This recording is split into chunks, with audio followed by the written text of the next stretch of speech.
我的菜园子里来了9位修仙大能，可他们实在是太小了，连一只蜘蛛都打不过。幸好我的手指及时赶到，解救了他们。啊，草率了，有点脏，早知道用树枝捅了。他究竟是何等变态的存在？我们9大圣人合力都无法抵挡的混沌魔蛛，竟被他瞬间灭杀了。多谢前辈出手相救。敢问前辈是仙界的哪位主宰？我们是下界飞升而来的修行者，如前辈不嫌弃，我愿加入前辈的宗门，恳请前辈收留。这不仅是一个逆天机缘，还是我们唯一在仙界生存下去的机会。世界树周围的前辈飞升者们就是前车之鉴。虽然很冒昧，但还请前辈收留，哪怕只是做前辈身边的杂役也行。宗门主宰，我不过是个身患绝症快要嗝屁了的普通人罢了，我并无宗门，也不是什么主宰。本是平常的话语，但落在小人们耳中却惊雷炸响，他们更加惊恐，纷纷跪地恳求道：“还请前辈收留，我等愿意侍奉前辈左右，哪怕不拜师也行。”我不是什么了不起的大人物，不过你放心吧，我会尽量保护你们的。至于侍奉的事，以后再说吧。其他小人也连忙点头附和，在他们眼中，我无疑是一个强大至极的存在，能侍奉我左右，对他们来说是一种荣幸。鸟群小人玩似乎挺有趣的，不然他们再被什么笨重小动物杀掉还挺可惜的。我不是什么大人物，但我会尽量保护你们的。小人们听到自己的承诺，感觉自己在这个世界算是站稳了脚跟，心神一松，本就疲惫不堪的他们纷纷晕倒。啊，怎么回事？不会就这么死了吧？我伸手想要摸摸他们，但又怕力气太大，把他们按扁了。于是就先将被蜘蛛丝困住的小人们解救出来，让他们去检查昏迷的同伴。你们去那看看同伴们怎么了。遵命。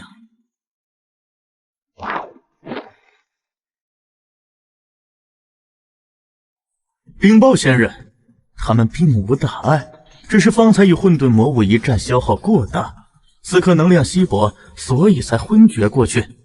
通俗点说，就是饿晕了，对吧？可以这么说。于是陈峰随手从兜里掏出半片面包，没什么其他的了，就半块面包，你们将就吃一点吧。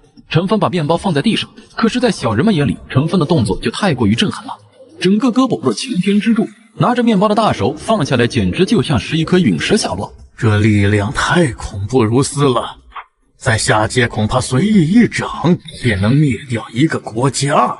多谢仙人赏赐，我等感激不尽。不用客气，吃吧，慢慢吃。小人们吃了东西，也恢复了体力，可以慢慢的飞行了。真有趣啊，像养了一群小动物一样。吃饱喝足，小人们决定套套近乎，说不定多多清静的话，能拜入仙人门下。多谢仙人救命之恩，我等愿誓死追随仙人。缺斤半块面包，不必在意。对了，你们在这里生活挺危险的，可能会遭受到蛇虫鼠蚁的攻击。要不我给你们换一个环境吧。全凭仙人安排。程峰将他们捧在手心后，就朝着屋内走去。可是刚把他们带离小树3米远，小人们的身体就开始急速干枯，生命力迅速流失。仙人，糟了，这是怎么回事？还是先把他们放回去吧。你们好像不能离开这棵树的范围，不能加入程峰的宗门，让小人们感到遗憾，但也只能认命。谁让他们弱小离不开这棵世界树呢？这棵树似乎非同寻常，我们的世界是不是灵气复苏了呀？程峰在论坛贴吧里发出了自己疑惑的问题，不久便收到了一连串的回复。你们家周围有没有发现会飞的小人？就是修仙界那种飞天遁地、剑仙、魔头、仙子啥的。你说的小人里有女修士吗？如果有女修士的话，能不能给她检查一下体质？对对，看看女仙大佬和我们的身体构造是不是一样。唉，都是些不靠谱的回答，一点帮助都没有。如果这个地球没有灵气复苏，那菜园子里的那些小人，是不是就只有我这里有？第二天，我再次来到菜园，没想到才短短1晚上，小人们居然已经自己建造好了洞府，真是厉害。咦，他们只是在修炼，要是我也能修行仙人之力，绝症就有可能被治愈了呢。仙长，您来了。那个，我就是想问一下，你们修炼的功法能教给我吗？仙人前辈想要我们的修炼功法，不方便吗？不是，只是仙人您如此强大，你傻呀？仙人或许只是想看看。不，我其实是想修炼你们的功法。是这样的，这个世界没有修炼之法，而我看你们的修炼方式挺有意思的，所以我想试试。是这样啊，我们不知道仙人是什么体质，我们的功法对每种体质都有不同的方法，所以不如把功法都交给你，让前辈自行决定。可以。传功开始，按照小人们的指示，陈峰低下头，昆仑仙子先传授他的昆仑剑诀。一颗小光点射入陈峰的眼睛，顿时那小光点化作一股修仙之势，进入陈峰的脑海，很详细，有所悟，但似乎又很模糊。怎么样，仙人？什么都没感觉到。看来还是我想多了，这些小人的功法怎么可能适合我这个即将病死的人呢？没事，尽人事听天命，你们不用自责没有帮助到我。看来前辈人还挺好的。好了，就如此了，你们慢慢修炼，我先去做事了。等等，前辈，或许还有一套功法适合你。昆仑仙子那部功法还有缺陷，不过仙人也可以试一试。兴许仙人体质特殊，因为内部功法是结我们九圣人毕生心血凝聚而成。仙人若是愿意，可以一试。反正不久也会死，现在倒是可以搏一搏，说不定还能出现转机。那你们传我功法。仙人请坐好。行而不着，生而知天者，其经顺透，八脉如滔滔大浪。和之前的五感不同，这门功法进入脑海，有一种醍醐灌顶的感觉。这门功法很奇特，好像活过来一样，和我非常契合，主动给我提供服务。按照功法运转，调整呼吸，陈峰感觉到自己小腹部位有一股暖暖的热血，按照自己的意志输送到全身各处。先是在肚子里面绕了一圈，然后向四肢百骸游走。1个周天之后，热流回到了丹田。舒服，就好像做了一次288的大保健。这门功法有用，我也能修炼。能修炼就好，这样就体现出我们的价值，以后双方的关系就不是程峰单方面为爱发电了，这样对于我们的生存有很大好处。没想到居然都天黑了，我只运转了1个周天而已，竟然用了1个白天，怪不得都说神仙洞中方一日，世上1000年。而且我能明显感觉出身体在变好，力量、肺活量、气血等等都上升了一点点，就连渐冻症的后遗症居然也消除了一点。如此一直修炼下去，自己的癌症说不定就会彻底治好。仙人前辈入门的速度已经很不错了，换做普通人还需要更多时间。我现在的修为到了什么程度？有没有突破炼气1层？这个，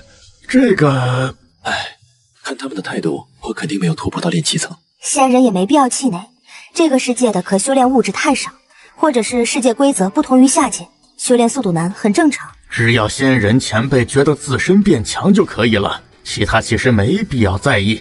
修炼是一件长久的事情，需要时间孵化。能让身体变好已经不错了，至少有了解决绝症的方法。经过这些天的事情，我总结出了一个道理：相对于生死大事来说，世界上所有的事情都是小事情。无论是分手失去谁，或者失去工作，分手了可以再找，失去工作了也可以再找，朋友没了可以再交，唯独生命没了，那就没了。陈峰的肚子突然叫了起来。我去搞点东西吃，你们等等。说完，陈峰直奔厨房，煮了整整3大碗挂面，煎了10个鸡蛋，整整把1把挂面都煮完了，给小人们分去一些，全部被陈峰送进肚里。就这样才吃了8分饱。吃的东西都吃完了，只有明天才能想想办法去街上买一些日常用品。今天是和前女友分手后2个月心情最好的一次，或许可以说是这几年我内心真正开心的一次。以前和苏怡在一起，精神太内耗，身体也因为大量工作而疲惫，整个人其实并不是很开心。或许分开对我们来说都是一个很好的选择。吃饱喝足，程峰不再彷徨，直接睡大觉，期待着明天继续修炼。而陈氏的一角，苏怡正气呼呼睡不着。这个程峰真是纠缠不清，都说分手了，居然还要去纠缠我父母。他以为这样就可以让我回头？他这样只会让我越来越讨厌他。我永远不会原谅他的行为，也不会回头。翌日，程峰在天微亮的时候就起床，去小镇上买了一些生活用品，回家继续修炼。他沉迷在这种身体变好的修炼之中。今天1个周天比昨天用时整整短了1个小时，看来随着身体变强，运转的次数变多，以后体内那股内力每运转1个周天的时间都会变少。我现在的身体又强了一些，再修炼几天，估计就和普通人差不多了。仙人前辈，您的修炼速度令人刮目相看，您真是修炼界万中无一的修炼天才。没那么夸张，其实我知道我还有很长的路要走。仙人前辈谦虚。其实其他小人也觉得程峰的修炼天赋太夸张了，区2天时间，程峰身上的压迫感就快要让他们窒息。这种进步，他们真心觉得程峰是天才，并不是盲目的拍马屁。对了，晚饭时间到了，今儿了我买了肉，待会儿给大家加餐。他去厨房煮了白米饭，炒了一盆鸡蛋炒西红柿、青椒炒肉，还有白菜豆腐汤，这都是家常菜。端到菜地里面就和小人们一起吃饭。小人们吃的不多，几乎都进了程峰的肚子。能量还是太少了，看来以后得多增加一点高蛋白的大补食物，比如牛肉。程峰正嫌弃眼前的食物能量不够，小人们却个个面红耳赤，全身烫红。我这些食物能量太多了，我好像快撑不住，这些食物比之前的更补。你们没事吧？区区一盘西红柿炒鸡蛋，一盘简简单单的青椒肉丝，就让他们快被撑死了，没那么夸张吧？仙人前辈不用担心，我们只是贪嘴，吃了太多东西，等消化就好了。这是一场机缘，若是我们能够消化，实力也会跟着强大一些。不愧是仙界，随便拿出点什么都是大补之药，可以让人迅速恢复体力，增加修为。就是吃太多可能会被补胀。仙人前辈平时都是吃这些，难怪身体素质那么可怕，仅凭借单纯的肉身力量就能碾压一切。仙界果然还有很多我们不了解的东西。这个世界到底是一个怎样的世界？实在想不通，能在这种世界生活的都是什么存在？9个小人艰难起身，盘坐在地上，运功消化吃下去的食物。直到10分钟后，小人们终于消化了体内的力量。无名剑仙手前苏醒，怎样？感觉还好吧？陈峰宏大的声音从脑袋上炸响，响彻苍穹。多谢仙长关心，我还好，不仅消化了体内的力量，修为境界也变强了一些。在下界我们的修为已经止步，没想到来到仙界竟真的松动了。多谢仙长厚赐仙物，在下感激不尽。就只是家常菜而已，就被这些小人当作灵丹妙药，他们的追求有点低呀。小神魔们逐渐苏醒，他们感受到自己体内的力量涌动，不由得万分惊喜。他们都变强了，程峰也能感受得到这些小人身上的气息气息我察觉不出，可是小人们身上的光变亮了一些，所以应该是变强了吧？但我怎么感觉似乎依旧能够一根手指碾碎他们？程峰见小人们醒来，也没必要护法，相互聊了一下。小人们对程峰肯定是感恩戴德，程峰却没放在心上，自己去做自己的事情。原本他还想继续修炼，想了想，运行一个周天下来恐怕要生厌，不休息可不行，于是打消了念头。闲下来又感觉无所事事，所以他索性拿着锄头在院子里松土挖地。变强了，力气也大了很多。没有修炼之前，我割草都会疲倦，现在哐哐挖地竟然很轻松。也不知道我身上的绝症是不是也相应的解决了。等哪天有时间了，一定要去医院检查一下。随即程峰一口气把房屋周围的土地都挖了。别人的修仙是斗人、斗妖、斗天、斗地、斗命运，争的就是大道，斗的就是独木桥，各种厮杀残酷。而我修仙居然用来挖地，这传出去不得被同行笑话死。还好这个世界貌似没有人修仙，仅有我一人。往后的几天，他依旧修炼，清理杂草，挖地。除了房子周围，他附近还有很多的荒芜的地，每天都过得很充实。期间，大伯一家偶尔来看望过，都待不久。其他人未来过，手机也没消息。程峰越来越强，但让他郁闷的是，依旧没有突破炼气1层。算了，顺其自然。不过随着修炼，我的食量越来越大，是时候出去再采购点食物了。种子、大米、菜、肉、奶制品，程峰列好购物清单。或许要购买的东西有点多，一个人根本拿不回来，得找大伯借车去了。合上清单，程峰往大伯家走去。今天城里的医院寄来一张单子，说小峰生病了，还是癌症，时日无多，怪不得他要回农村。原来不全是和苏怡分手的原因，也不知道苏怡一家知不知道这事儿。管他们知不知道，小峰是我们家的孩子，用不着别人管。待会儿你卸完货，赶紧去看看小峰，他现在一定很不好。这孩子呀，真是可怜，生了重病又没有一个人陪着，唉。待会儿我们一起去看看小峰，他太苦，年纪轻轻就没了爹娘，现在自己又……陈峰对于大伯和大婶的讨论一无所知，正往大伯家去。他也不觉得自己苦，并且这段时间很快乐，摆脱了工作束缚，真正找回自我，放松心情。救命！救命啊！快来帮帮忙！谁来帮帮忙啊！陈峰大惊失色，连忙跑进院子，发现大伯正被一辆侧翻、满载玉米杆的3轮车紧紧压住，整个人都被埋在里面，只看到脑袋一点露在外面。大伯心急之下，顾不得许多，箭步上前。小峰，是你，你快去找人帮忙！你一个人。大婶话还没有说完，只见陈峰半蹲下来，两手抓住3轮车侧翻的底部，那3轮车居然离地，直接被陈峰推得向另外一面滚了一圈。大伯，您没事吧？小峰，他不是生病了吗？这是生病了的样子，还是他的力气怎么这么大啊？双手用力一拉，居然把三轮车给掀翻了。这三轮车加上车上满满的玉米杆，怎么也有个400-500斤重吧？程峰就给他掀翻了。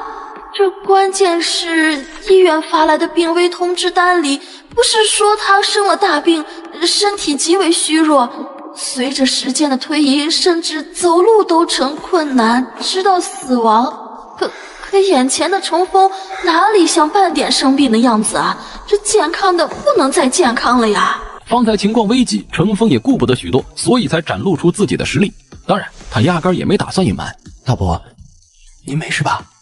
嘿嘿，没事没事，就压了一下，也没压到要害，不用担心。要不还是去医院看一看吧，挂号看病也不贵。人没事，不痛不痒，就是被压住了动不了而已。咱老程家身体素质就是猛，你担心个什么劲？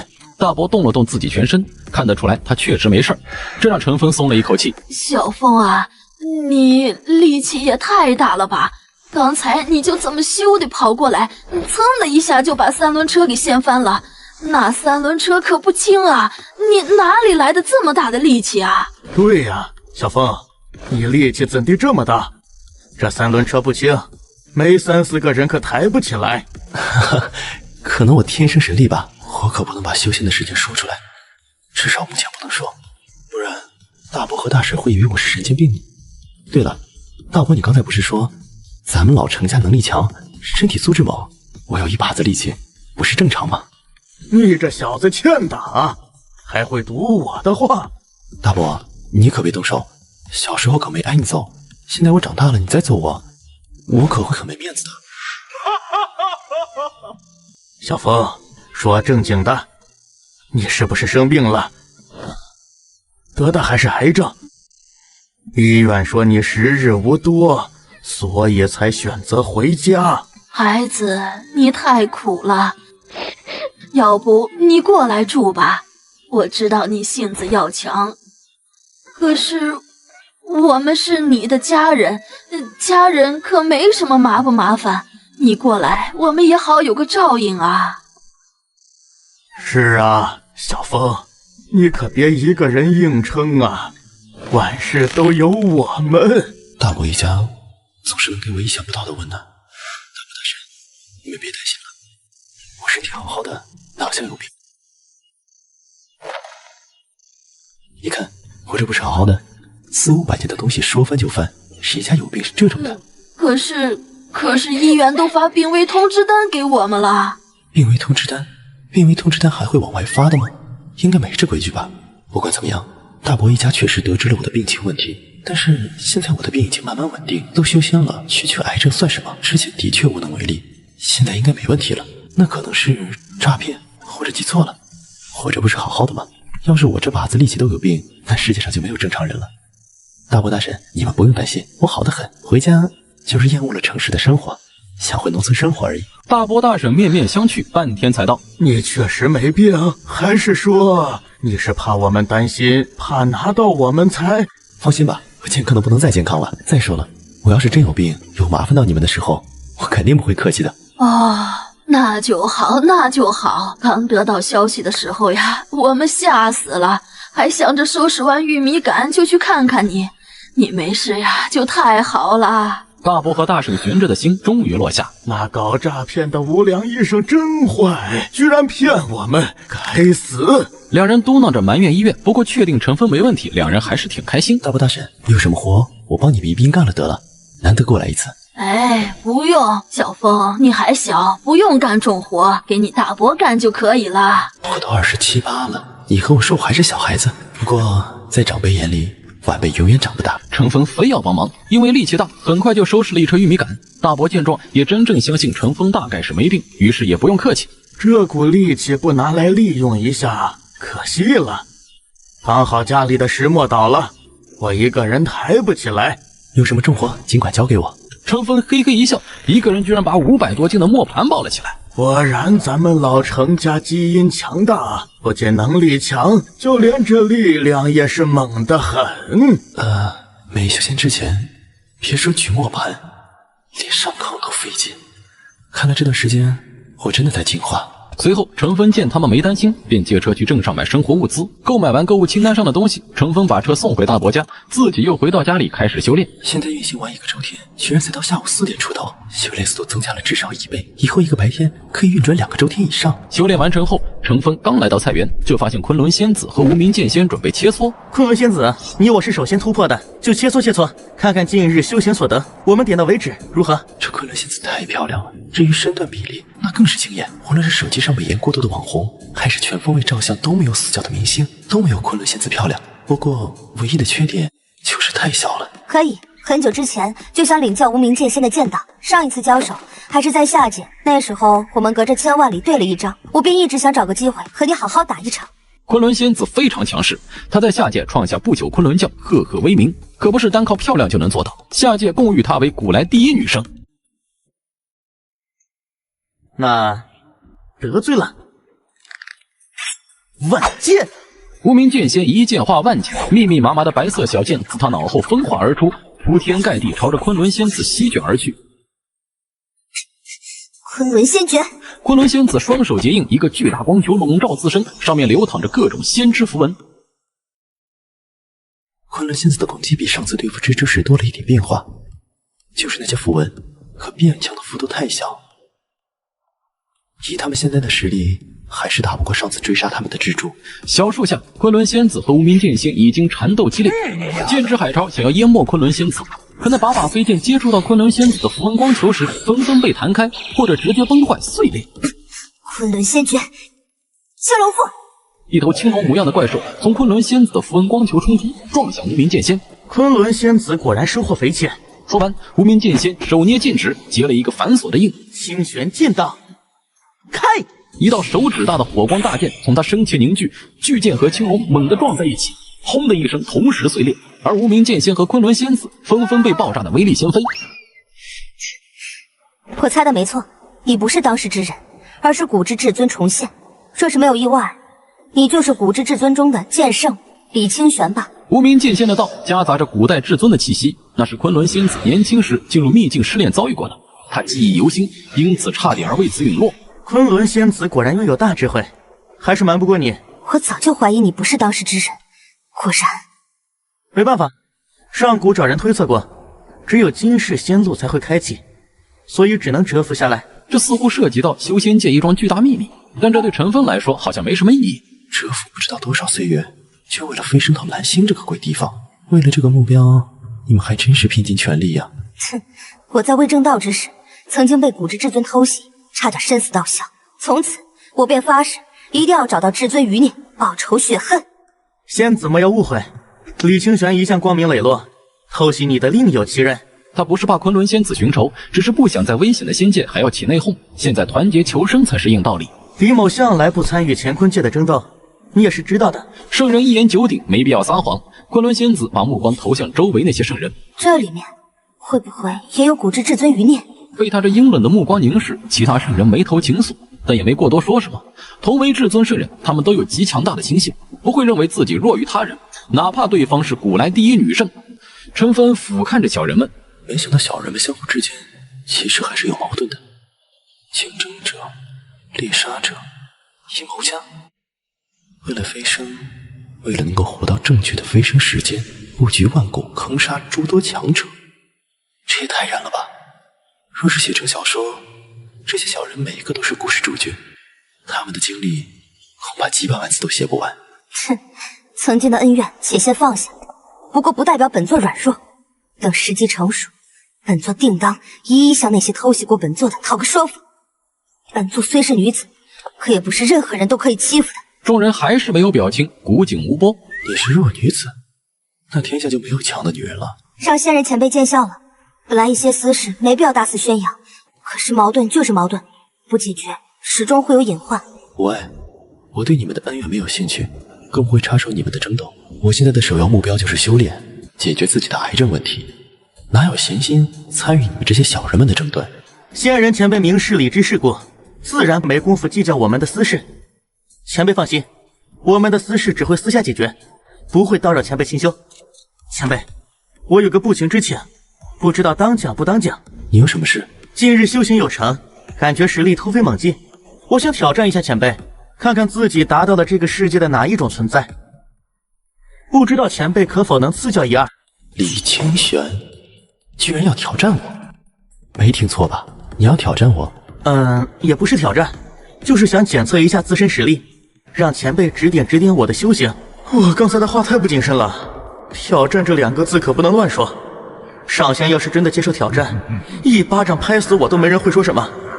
挑战生死不论，我修为确实精进，但和上仙的差距依旧犹如云泥。左右无事也成，我接受你的挑战。不是挑战，我说错了，我不想死。前辈，那您可手下留情。放心吧，你尽管使出你的全力，我也想看看你们突破后力量达到了哪种层次。不要说挑战2个字了，我心慌。前辈请。李清玄动用自己毕生修为，清玄剑道，万剑。密密麻麻的飞剑凭空产生，体积居然比一个篮球都大，无数飞剑飞向陈峰。这一手让在场的圣人震惊。显然刚才和昆仑仙子交手，李清玄还是留手了，没有动用全力。他居然强大到这种地步，上古第一剑圣，名不虚传。可那万剑球冲到陈峰指尖时，陈峰弹指间就将那万剑弹得崩溃。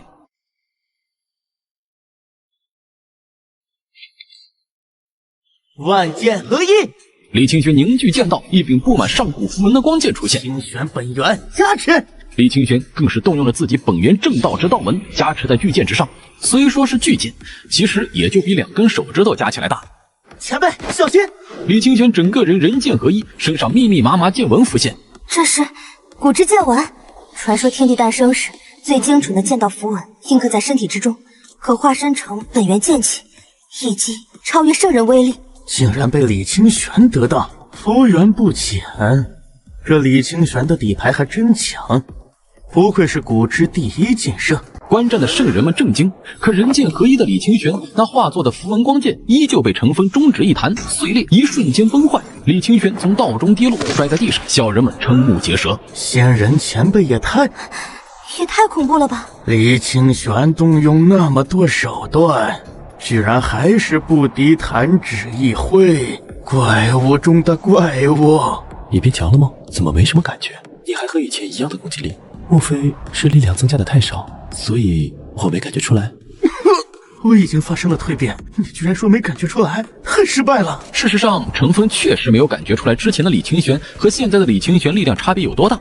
看到陈峰的表情不像是在嘲讽，而是在说事实，这让小人们心里更加觉得头皮发麻。这位仙人前辈到底是怎样的存在？强大的离谱！小圣人们再次证明自己和陈峰的差距。和小人们交流片刻，大家各自去做自己的事情。陈峰把从集市上买来的种子种到地里，按照自己的规划种上自己喜欢吃的菜。一般的蔬菜几乎长个1-2个月就可以吃了。之前陈峰回家还生怕自己吃不上自己种的菜，现在他很有信心。种完菜吃了饭，陈峰便去休息了。第二天，一串手机铃声把他从床上吵醒，他在枕头上摸索了半天，摸到手机，睡眼惺忪。喂，哪位？哪位？你居然问我哪位？陈峰，你听不出来我是谁吗？你是不是不想干了？赶紧给我爬起来，把我传给你的工作方案做了。这个方案客户要的急，如果你敢搞砸，你这个月的奖金就没了。是，领导，我马上做。啊，不对呀，我他娘都辞职了，为什么要理会这鸟人？难道是身体被工作支配太多，心里也产生了本能？给你2个小时，我要看到方案成果，不然扣你奖金。我去你猴子个腿，扣吧！谁稀罕你那破奖金？我工作你猴子个腿的，赶紧给我滚蛋！大早上打扰人美梦，你有毛病啊！骂完直接挂断电话。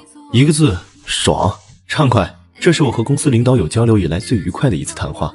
果然还是那句话属于真理，放下个人素质，享受缺德人生。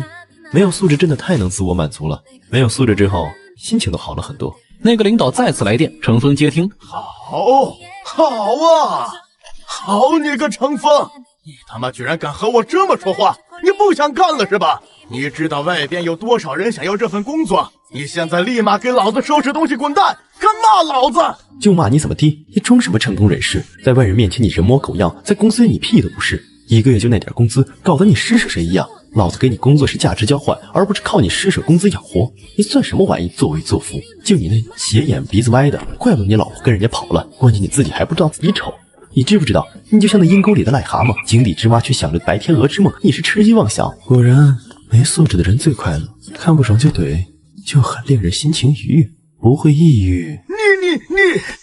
你完蛋了！得罪了我看你怎么在公司待下去！我要把你的奖金统统扣光，我要让你干最累的活，我要狠狠报复你！你脑子真是有病吧？谁稀罕在那沙雕公司待下去？老子早就离职了，你怕我是智障吧？说完，程峰直接挂断电话。都休香了，谁还去工作？怼完前领导，心情大好啊，就连外面的太阳都显得那么可爱了。我严重怀疑，从前之所以不快乐，是因为承受了太多心理打压，甚至身患癌症，也是因为常年被压迫的原因。把和前领导对战的事情抛之脑后，程峰习惯性的往菜园走。每天他都会去查看小人们的生活情况，毕竟在这生活还是挺危险的，指不定小人们就被野猫野狗攻击，遭遇这些怪物，小人们不一定能活下来。每天醒来的第一件事就是去看小人们有没有活下来，然后再安心修炼。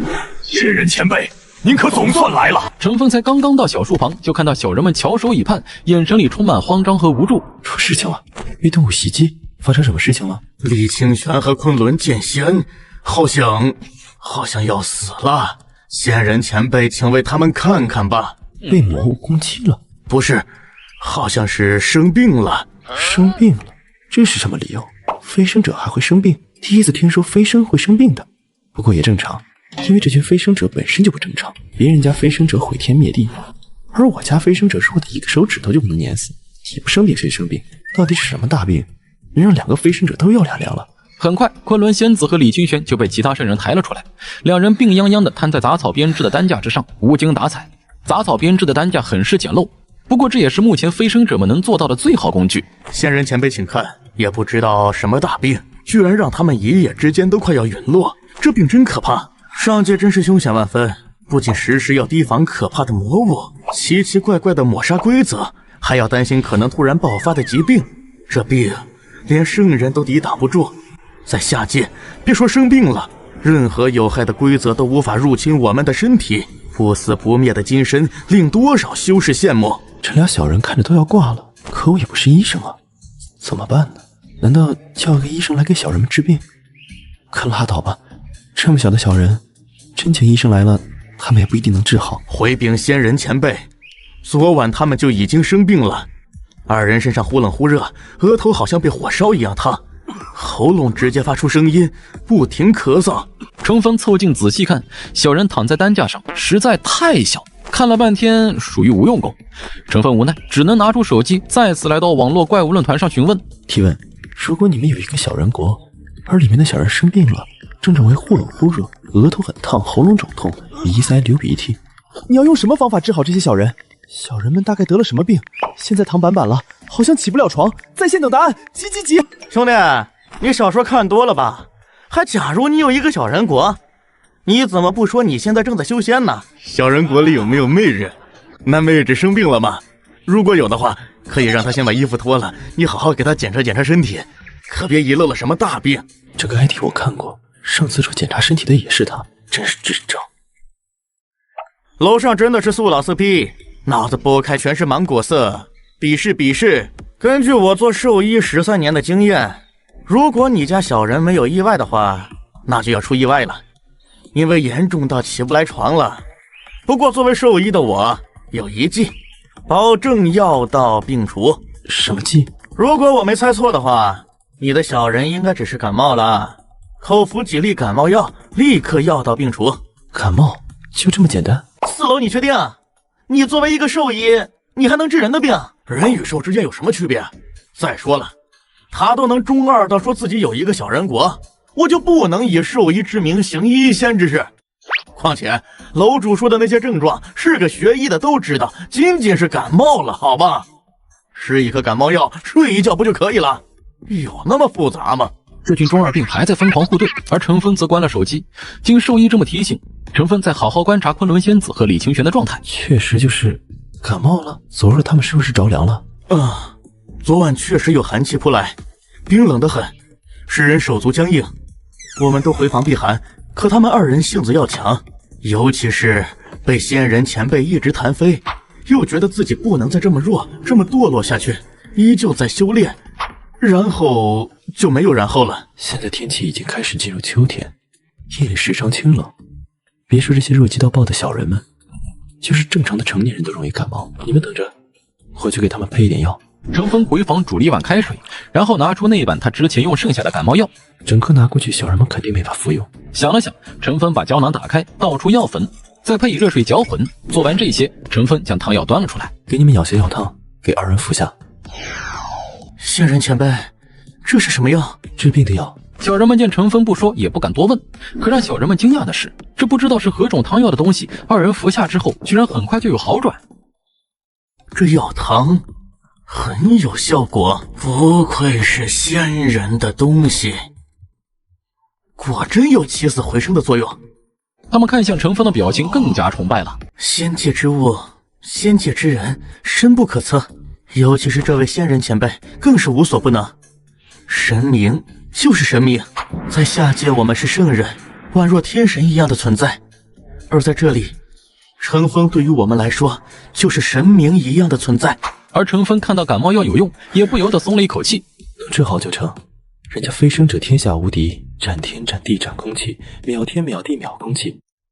而我家飞升者就因为晚上熬夜修炼，天冷了一点居然感冒了。更为关键的是，区感冒差点要了他们2个的老命。您就说说这飞升者让不让人操心吧？昆仑仙子服下药，浑身冒汗，不多时缓缓醒来。多谢仙长前辈救命之恩，昆仑仙子没齿难忘。不必乱动，你安心休养吧。最近就先别修炼了，把身体养好了再说。可别为了提升境界，剧烈修行感染心肌炎什么的，那可是要命的。心肌炎那是什么？不过既然是仙人的告诫，那就不修炼了。事情太急，修炼本就应该循序渐进，过犹不及，会出现诸多问题。程峰见小人们安全，给他们拿了一些面饼，而自己也选了一大块牛肉，准备打坐修炼。没想到那个电话又响了，这领导怎么回事？挨怼没够，把手机静音丢在一旁，继续修炼。他可不想为了一个小小的前上司而去内耗。程峰一个周天运转下来，浑身畅快。不错，力量又有增长，速度没有前几天长得快，不过也是进步。身体的状况又好了一些，筋骨通畅，气血活络，比没生病之前的身体状况还要好了。居然才1点多，这次我运行1个周天需要的时间居然比前几次要快得多，算是一个质的飞跃了。这意味着以后1天以内我就可以运行2个周天，实力会以双倍的速度增长。如此速度，突破炼气1层指日可待。不过我这2波以前领导也不知道抽什么风，居然疯狂轰炸我的手机，短短1个上午居然有23个未接电话，这是电话打上瘾了吗？程峰正准备进行拉黑操作，电话又来了。犹豫片刻，程峰接了。喂，有何贵干？是不是被怼了不服，想骂回来？我劝你还是别自取其辱，因为你根本骂不过我。程峰，好不容易才打通程峰的电话，他也不敢发作了，而是和颜悦色。小峰啊，我们之前是不是有什么误会？这年头工作可不好找，你离职了也很难找到工作的。不如这样吧，你回来上班，我当什么事没发生。这段你缺勤的时间，照样给你算工资和全勤，就算你带薪休假了，如何？老子都修仙了，那鸟班谁爱上谁上去呗，小爷可不想伺候了。还有，这领导嘴脸转变太丑恶了，肯定不是为了自己好。得了吧，您另请高明吧，我可不想再进那鸟公司了。还有，能让您这么低声下气的和我合作，求我回去上班，是不是项目出了问题？是不是发现没了我那个岗位没人能搞定？也是，单靠那个小白实习生，还有什么都不懂却装懂的老油条，只会溜须拍马却升职加薪的家伙，能有什么能耐？听到程峰这话，那领导语塞，半天不说话。看来我猜对了。小峰啊，你也知道公司困难，所以你就当帮帮我们，回来把项目搞定，要离开再走，行吗？原本我以为那老油条和小白实习生很牛叉，完全可以代替程峰，谁知道他们都是吹嘘出来的。程峰一走，他们的部门完全废了，你不回来，这个项目就黄了，我们公司估计也很难撑下去。不是，你是不是误会了什么？我和你有什么交情可言？还有，你的公司经营不下去关我屁事。当初小爷在的时候你们不知道珍惜，还误以为谁都可以取代小爷，现在出问题了想起小爷了，去你大爷的吧！谁理你？小爷忙着修仙呢。小风别生气，以前确实是猪油蒙了心，埋没了你的才华。这样吧，只要你回来，我给你开2倍工资啊，不，3倍。3倍？可真舍得。看来你这次遇到的麻烦不小，不过我还是那句话，关我屁事。回去凑完再被卸磨杀驴吗？我可没那么傻。长风，你可不能这么绝情。你想想，你没工作的时候，谁给你工作的机会？谁给你学习的机会？谁培养你的？公司给了你那么多福利，到头来你就这么报答公司，你为什么这么自私？你这脑子果然有病，工作就是价值交换的过程，还学习培养。再说了，之前我在公司的付出和收获完全不成正比。他再也懒得多和这位废话了，挂了电话。反正他该交接的工作也交接了，工资也结了，和这家公司彻底没有关系。领导立马发来信息：小峰，刚才我冲动了，你要怎么样才能帮我们解决这次麻烦？程峰看都没看，手机丢在一边，去做了一些午饭吃，又选了一大块牛肉，继续修炼。牛肉果然是最适合人体的高蛋白食物。我若是天天能吃够足够量的牛肉，修为进度一定变得更快。就这样，又是一个周天运行完，程峰睁开眼，长长吐出一口浊气。这次运行的非常顺畅，以往还能感受到一点阻塞，今天顺滑的好像加了油。程峰起身，全身畅快，随意打了几拳，每一拳都能在空中打出破风之声。不仅力量变强了，我的身体好像更硬了，不是普通人理解的硬，而是皮肤强度提高，小刮小擦根本不能在我的皮肤上留下伤痕。这若是修炼到最后，是不是可以像修仙小说里一样，手握日月摘星辰，世上无我这般人？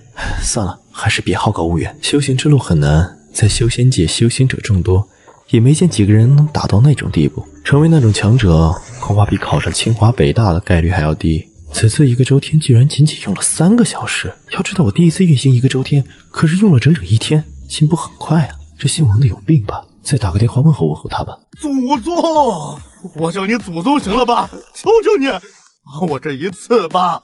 只要你给我解决程序故障，你让我做什么都可以。程峰本想直接拉黑，但是转念一想，还是说了一嘴：让我帮忙也行，给我外包聘请行业价100倍的报酬，不然我是不可能帮你的。祖宗，你终于说话了，祖宗。可是这100倍太多了。100倍不讲价，再多说一句直接拉黑。别，100倍就100倍。程峰这家伙太黑了，以前唯唯诺诺的老实人，怎么没发现他心这么黑？不过为了公司的前途，必须妥协。这就答应了。以前这家伙可嚣张了，让我涨100块工资就跟妈的祖坟一样，现在竟然这么好说话。看来这次的项目很重要。果然，只有拿捏了对方的命门，无论对方是谁，如何的性格都会唯唯诺诺。先转账再做事，你接受得了就给钱，接受不了就能接受。所谓用人不疑，疑人不用。再说了，小苏你的人品我还是信得过的。我说的是税后100倍价格。100倍价格还是税后？这心真黑呀！以前怎么没发现这家伙这么黑？不都说程峰是一个软柿子吗？你见过这么黑的软柿子？难道这家伙以前是装成小绵羊？还是说最近突然开悟了？他到底经历了什么？怎么不容易占他便宜了？有问题？没问题，完全没问题。本来我也想说那是税后的100倍价格。王经理尴尬的笑着，哪怕隔着屏幕，程峰都能听得出来，这家伙现在恐怕比吃了死苍蝇还要难受吧。想到王经理此刻的心情，程峰心中爽快。知道你不舒服，那我可就舒服了。那就先这样。叮，您收到来自王经理的转账21万元。以前自己想要赚20万，不知道要多久，可是现在随随便便就有21万入账。唉，不管如何，有了这笔钱，我也可以好好安心的宅在乡村生活修炼。程峰回到房间，启动电脑，点开了王经理发来的程序，打开了久违的熟悉的编码数字，一行行密密麻麻的代码。这都是我曾经的心血啊，无数日月换来的成果。不得不说，我挺佩服当初的自己，居然能干出这么一大笔工程。修复 bug， 整理故障其实很简单，因为这是程峰自己写的代码，他一眼就知道问题出在哪里，手指在键盘上敲了几下，搞定，2分钟就赚了21万。做完工作，程峰想了想，没有立刻把处理好的文件发送给王经理，而是给王经理打了个电话。你这个问题有点严重，我看每个异形机是处理不好了。啊，这么久，峰哥，你能不能快点儿？这边很急。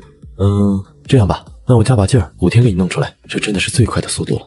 叮，收到王经理红包8888。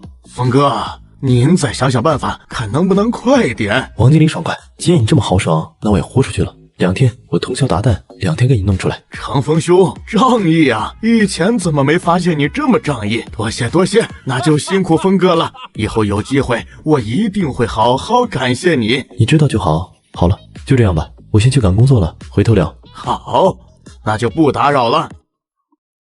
回头，陈峰就美美的去做晚餐了。另一边的王经理还以为陈峰在拼命奋战，若是他知道陈峰其实只用了2分钟就搞定了，其他时间都在摸鱼，又不知道作何感想。城市另一头，一个御姐刚从酒楼里送出几个身穿西装的男人，那些男人满眼高，仿佛是皇帝来享受生活一样，而女人则全程陪着笑脸，亲自给那些人开车门。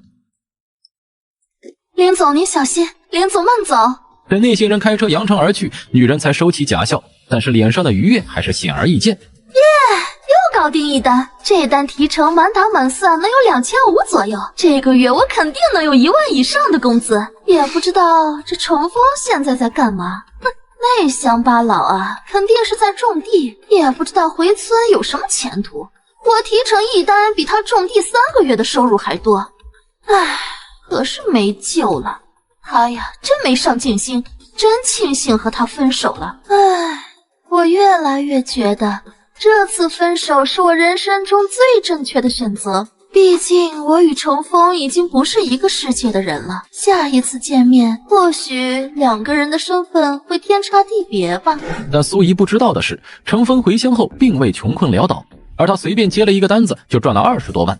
最让程峰惊喜的当然不是这20多万，而是修仙变强的感觉也让人愉悦。不知不觉2天时间过去，轰的一声，程峰突然周身金光大盛。我这是突破了炼气1层，感觉身上有用不完的力气，一拳一头牛不成问题，甚至能够力拔山兮气盖世。仙人前辈，您突破了，您突破炼气1层了。小人们在程峰突破之后，就感到一股前所未有的压迫感，那种是来自于血脉的压力，好像一只高阶异兽面对一只血脉弱小的低阶野兽一样。好像确实突破了炼气1层，好强大的炼气1层！不只是他，其他飞升者其实也都陷入震惊。程峰的炼气1层和我们理解中的炼气1层不一样啊，这是仙界的炼气1层。我说仙人前辈为什么那么久不突破？原来他修炼的效果和我们不一样，他的修炼效果远超我们的认知。和你们理解的炼气1层不一样，那我这是练了个什么东西？前所未有，没见过。那会怎么样？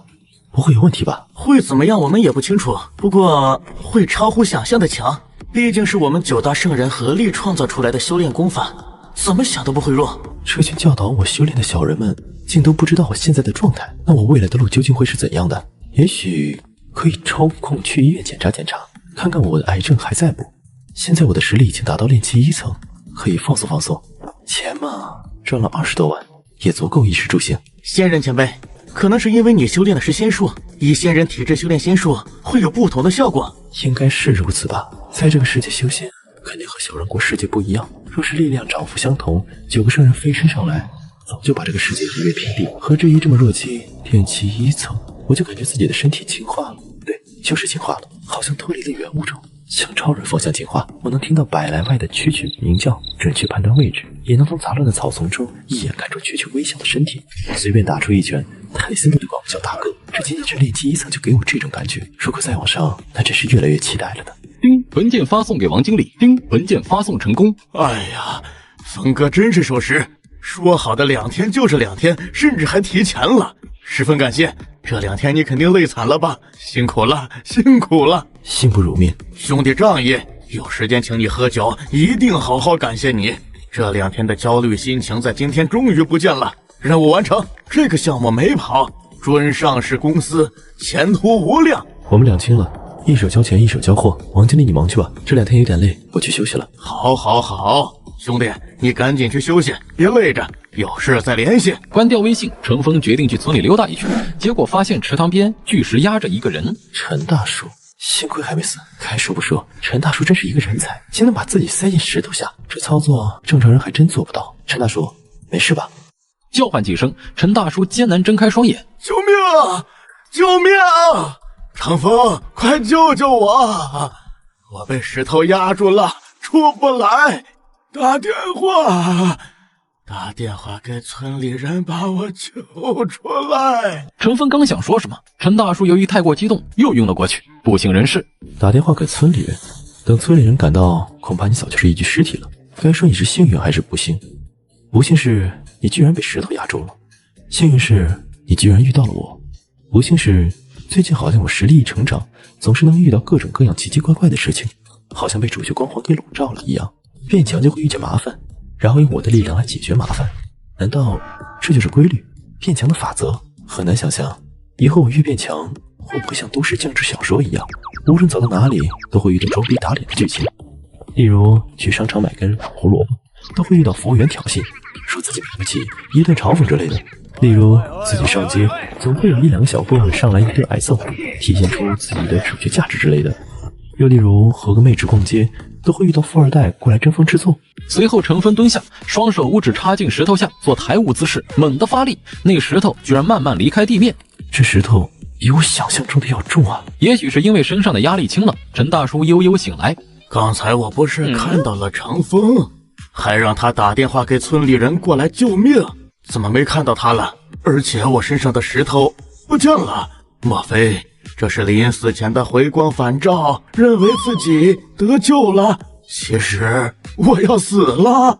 他扭头一看石头的情况，猛地发现程峰犹如一只蚂蚁顶起一块比自己体积还要大好几倍的石头，正在慢慢的把石头推开时，陈大叔下巴惊讶的掉在了地上了。我靠！我真是回光返照，我真要死了！我看到了什么？我居然看到了程峰推着那块石头走。他感觉自己神经错乱，眼睛一花，接受不了这个现实，又晕倒过去，只能用2个字形容：倒霉。程峰没有理会陈大叔神经质的表现，石头终于远离了陈大叔和程峰。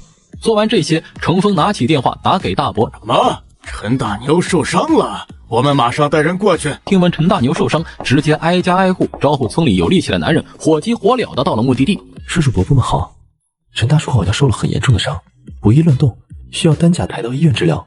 我这也没有工具，只能等你们了。众人一脸懵，不是说陈大牛被巨石压住了吗？怎么出来了？人呢？石头没压住啊！刚才压着的可能是石头重心不稳，靠另一边，我用锄头一撬就开了。我还以为是陈大叔死定了，还好他运气好。真的？当然是真的了，难不成我还能把几吨重的石头举起来不成？也是，人是不可能那么逆天的。大家快些把老陈送去医院，别耽误了，救人要紧。可就在这时，陈大牛却睁开了眼睛，扫了一眼周围的人群，最后目光落在程峰那张熟悉的脸上，一股记忆涌上心头，指着程峰激动大声说话：程峰，怪物，他不是人，他把石头举起来了！我靠，他是真怪物！大家看到陈大牛这般也没当真。哎呦，这大牛可真可怜啊，都开始说胡话了。唉，可能是受了太大刺激，快点送到医院，晚了脑子不好怎么办？就是。大伯，既然你们来了，那我就不跟你们去医院了，我还有事。好，有事你就去忙你的吧。于是程峰就这样回家继续修炼起来。第二天，他发现自己运转1个周天的时间再次缩短。之前自从缩短到3个小时，就再没动过。突破炼气1层之后，没想到再次有了动静，而且不仅时间缩短，我每次运行的1个周天所带来的力量比之前更加丰厚。以这种速度修炼下去，再过1段岁月，像昨天那种石头，怕就不是推动，而是真正举起来。这才像话，这才叫修仙嘛。估计我的剑斗症也消除的差不多了，找个时间去检查一下。洗漱完毕，陈大牛的家人送来礼物感谢，也不是什么贵重的礼物，就是一些土鸡蛋、2个大公鸡，一些自己种的水果蔬菜。和陈叔怎么样了？万幸没有大碍，就是他一直嚷嚷着你抬起巨石，估计是受啥刺激，过段时间就好了。红城第1人民医院是红城市医院里面最好的医院，肿瘤科。医生，我这个检查报告怎么样？我的身体还有问题吗？从未见过这么奇怪的检查报告。医生，怎么了？我的身体有什么问题吗？你的身体完全没有问题，不过又有大问题。你这说的什么话？废话吗？按道理来说，你的不死癌症加重了无数倍，这是一个惊人的数值。正常人拥有这种数值早就是一具尸体，就算不是尸体也肯定动不了了，就剩最后一口气的地步。可是你不仅没有死，还活蹦乱跳的，甚至看你的身体各项体测数据完全超出正常人的健康标准，这意味着你完全应该是一个健康的人。你这健康和不健康完全搅和在一起了，好像是两个人的身体状况。这么多年，我头一次看到这种案例，极度健康，还有极度的不健康。会影响我正常的生活吗？你觉得它影响了你的正常生活吗？没有。那不就结了？只要没影响你的正常生活，那你就是正常的。说了很多，好像又没说。感情我自己都可以当自己的医生了吗？唉，看来也就这样了。老医生给不出我什么有用的信息啊。于是他拿着报告说了句谢谢，就打算离开。对了，记得隔一段时间回来复查一次。虽然你这个不影响你的生活，但是还是要随时观察它的动态才行。虽然你这个病的数值那么恐怖，就算恶化了我们也无能为力，好像也没有必要经常复查。但架不住我有些好奇，因为你这种病例完全是可以写进教科书的那种，我想看看你到底能活到什么时候。再会。离开医院，陈峰转了几趟车之后回到家。我的身体没问题，但是我的癌症问题很严重。那我到底是有没有问题？根据身体的反应来看，他肯定是死不了。可是癌症这玩意还加重了，算了，又死不掉，管他呢。回到家，他第一时间去看看小人们有没有危险。小树下，小人们安居乐业，有人对弈，有人舞剑，喝茶吟诗，还有人在精心修建自己的屋子，有种菜的，也有种花的，布置周围景色。这群飞升者终于明白了，修炼和生活都是长久的事情，他们要在这里长久生活下去，开始注重家园的建设了。就在程峰静静观察小人们生活的时候，一道轻微炸响打扰了这方天地的祥和。小树周围有3个小黑洞出现，这是9个小飞升者听到动静之后，立马御空而起，横立在黑洞前。飞升者，又有飞升者飞升上来了。会是谁？在我们飞升上来之前，已经动用过神念，探查过乾坤界，再没有圣人境界的修士了。为何？也许有一些存在利用秘宝遮蔽气息，想要坐收渔翁之利，利用我们先行探路，他们好在后边收好处吧。这就是空间通道。很快，3道身影从黑洞滑落而下，黑洞猛地关闭，只留下3个刚刚飞升上来的修士。看到那3位的真身时，9大圣人脸色纷纷变得诧异。是你们？你们藏得好深。这3个不是人类，竟是3个黑乎乎的异兽。3只刚刚飞升上来的异兽注意到9大圣人之后，也警惕地靠在一起。9大圣人，你们竟然还没有死！3只异兽为黑化异兽，分别为黑血麒麟、黑暗魔龙、黑羽凤凰。这3只可是大名鼎鼎的堕落异兽，为了打破大道规则，在乾坤界犯下累累罪行，是修世界的公敌。哼，很好，你们既然飞升到此地，那就死在此处吧。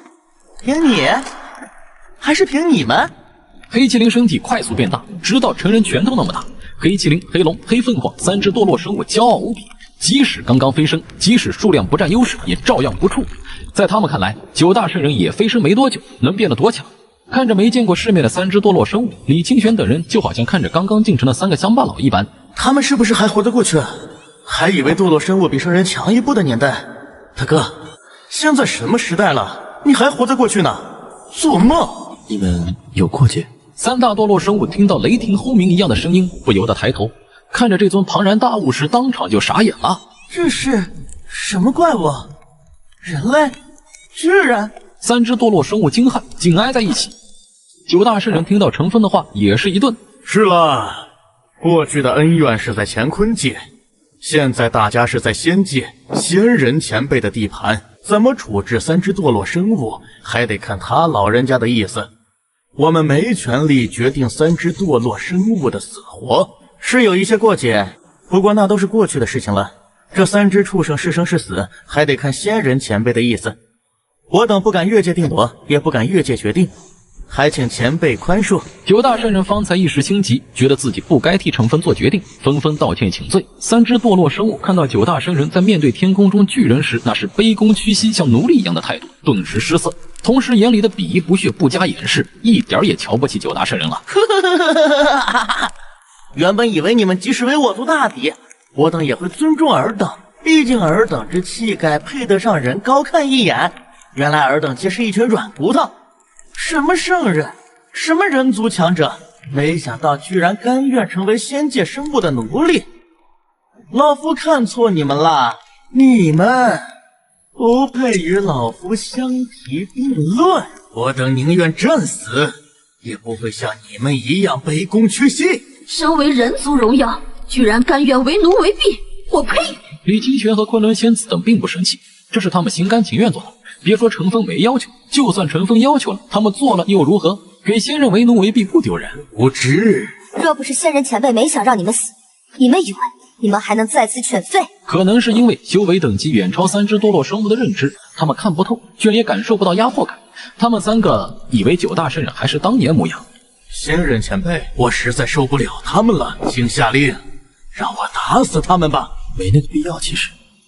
好不容易飞升上来三只动物，养着也挺好玩的。这只长得像狗，可以当狗养；那只长得像鸟，可以当鸟养；那只可以当蛇养。其实挺有趣的。神魔乐园里生物多样性也很重要。其实我挺喜欢龙啊、凤啊、麒麟之类，可能是华夏一族的人都会有喜欢神兽的情节吧。上一次清理菜园看到这类骨头，我都很遗憾没能养一只。现在有机会了，肯定要完成心愿。哈哈，也是，仙人前辈说的是，当宠物养也挺有趣。可是这些宠物不听话呀。听到陈峰的话，九大圣人顿时乐开了花，把堕落生物当成宠物养。这在乾坤界，谁敢动这种念头？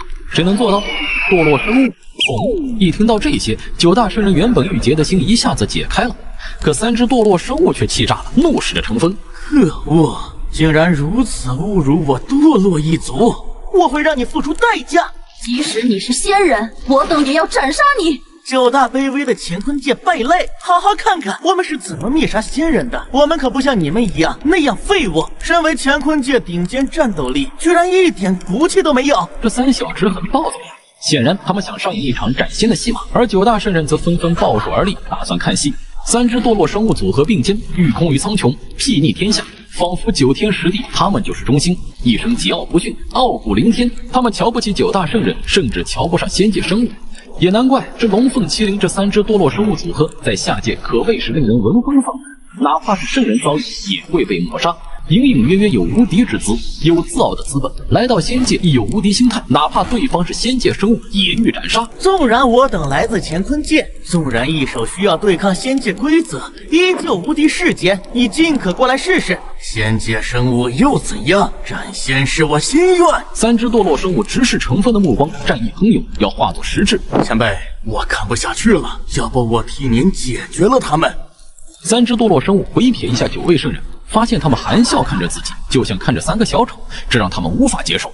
我们这么牛叉，你那是什么眼神？找死吗？真是不理解，是什么让你们这般狂妄不惧的？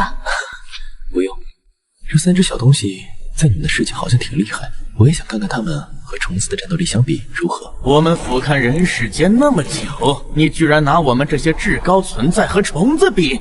哼，等口舌之快，不和他废话，直接灭杀，让他知道堕落生物不可辱。入之必受万劫之苦。龙凤麒麟三只勃然大怒，当即释放大神通往陈峰那边杀去，携雷霆万钧、毁天灭地的姿态。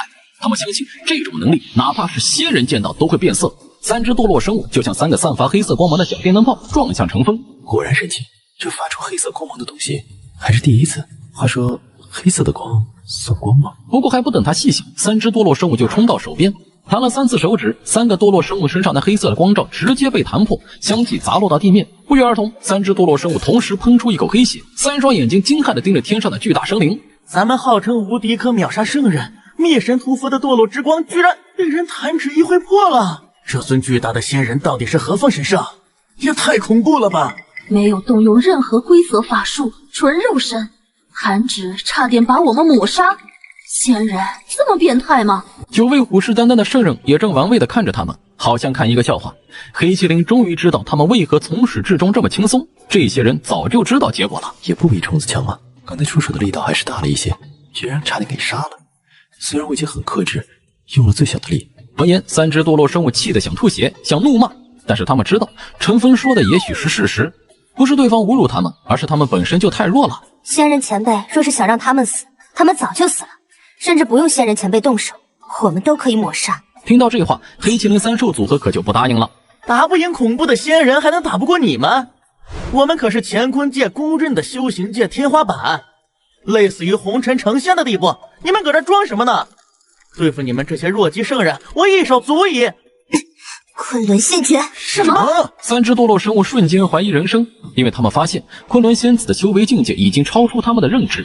一声炸响，3只堕落生物被炸飞，一点反抗能力都没有。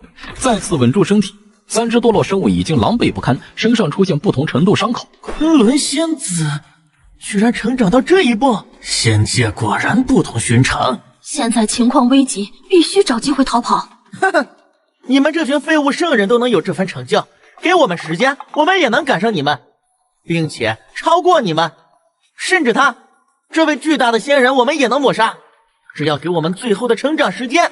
黑麒麟在心里已经把陈峰和9大圣人列为不死不休的仇敌。30年河东，30年河西，总有一天，我们会把今天你们给予的耻辱，统统还回来。黑麒麟对着龙凤使了一个眼色，3兽组合多年的默契让他们迅速理解对方眼中的意思。此地不宜久留。好，等以后再来复仇。3只堕落生物放完狠话，头也不回，利用急速往远方逃跑。这话听着怎么好像我成了大反派的样子？30年河东，30年河西都来了，还30年河东，30年河西？你们搞不懂状况是吧？在仙界没有仙人前辈庇护，你3个小时都不一定能活得下去。3只弱智，那便是禁区，除了仙界生物不可存活。3兽组合逃跑后，他们已经准备好迎接9大圣人和一尊仙界主宰的无穷追杀。可是他们发现陈峰没动，9大圣人也没动，只是饶有兴趣地看着他们逃跑。9大圣人眼里尽是嘲弄，还敢嘲讽？等我修为有成，一定把你们通通3只堕落生物还没有把自己脑海里的复仇想完，他们就发现自己全身软弱无力，直直往地面砸去，伴随而来的还有窒息感。这是要陨落的节奏，要死了？这到底是怎么回事？3兽组合刚刚飞升仙界，自然不知道仙界的规则：一、不能脱离混沌世界树的范围，不然会被仙界规则抹杀；二、不可招惹巨人，因为他能一根手指就抹杀混沌魔物，也能一根手指抹杀飞升者；三、一定要和巨人搞好关系，没有巨人的守护，你会被突然出现的混沌魔物杀死；四、还是要取得巨人的庇护，没有巨人的喂养，你会在仙界饿死；五、这里是巨人的地盘，他可以决定你能不能在这里生活；六、没事多看看周围那些陨落的飞升者前辈，看看他们的结果，你就知道这个世界恐怕比你想象中的还要危险。总之，别乱跑，别乱得罪人，最重要的一点就是搞好和巨人前辈的关系，这是9大圣人总结出来的仙界生存法则。而那3只堕落生物好像把所有能犯的错误都犯了，总之就是老兽型上吊，活腻了。你可以教，但是你不能没有智商。看着为过乾坤界不知道多少纪元，无数修士乃至圣人境界强者都谈之色变的3只堕落生物到处碰壁的样子，9大圣人心中无不欢愉，他们心中有一种解气感，还有优越感，因为他们比3只堕落生物先飞升。以前9人也无所适从，对仙界一无所知，几乎是摸着黑过来的。现在看到别人也如他们当初一样无知，他们内心当然有优越感，就是那种曾经下雨没有躲雨的伞，现在看到别人也被淋雨时那种感觉，淋过雨也要撕碎别人的伞。你到底使用了什么妖法？敢不敢放我们走？是啊，你也就仗着自己是仙界生物，若是给我们同样的身份，同样的时间，你也不是我们的对手。妖咒放了我们，1000年，我们只需要1000年就能斩你。事到如今，我们也只能利用语言来魅惑，实力越强大的人越会受激将法的影响。你们说的没错，如果给你们和我同样的条件、同样的环境，你们肯定比我优秀。这是什么操作？我们说你不如我们，那你就承认了，还承认的那么大方？不，你的反应不应该是这样的，应该是暴怒、愤怒、不爽、不甘心、不信，然后放下一句什么牛马也敢和老子相提并论？你们一群虫子而已。既然不服，那老夫就放过你们，给你们时间追赶，让老夫看看你能不能追上老夫。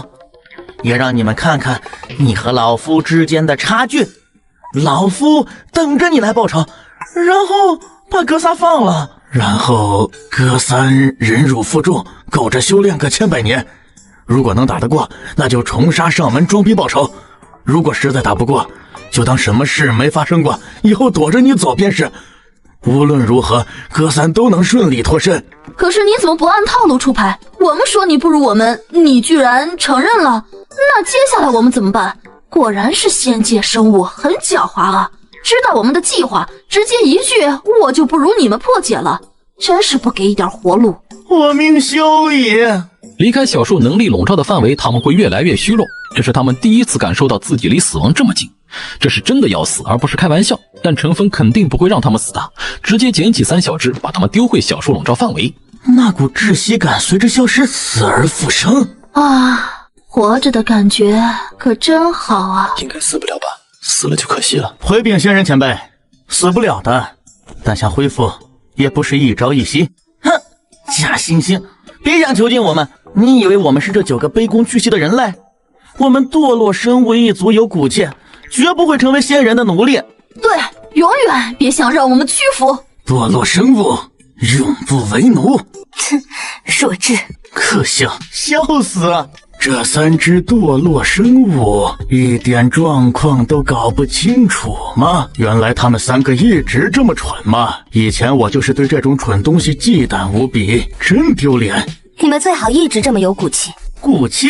我们堕落生物出了名的就是刚硬，就是有骨气。 3只堕落生物认为骨气这块他们完全挺得住。你们以为仙人前辈把你们丢回来真是为了囚禁你们？仙界步步危机，根本不适合飞升者生存，我们无法离开混沌世界树范围，不然会立即陨落。你们看看周围的前辈就知道了。当然，这种解释堕落生物肯定是听不进去的，都以为是谎言。陈峰看着神魔乐园的小人们，这3只堕落生物好像很骄傲，很难驯服的样子。仙人前辈不用担心，再有骨气，饿几顿他们就知道厉害了。对于驯兽这方面，我略有经验。饿几顿就想让我们屈服啊？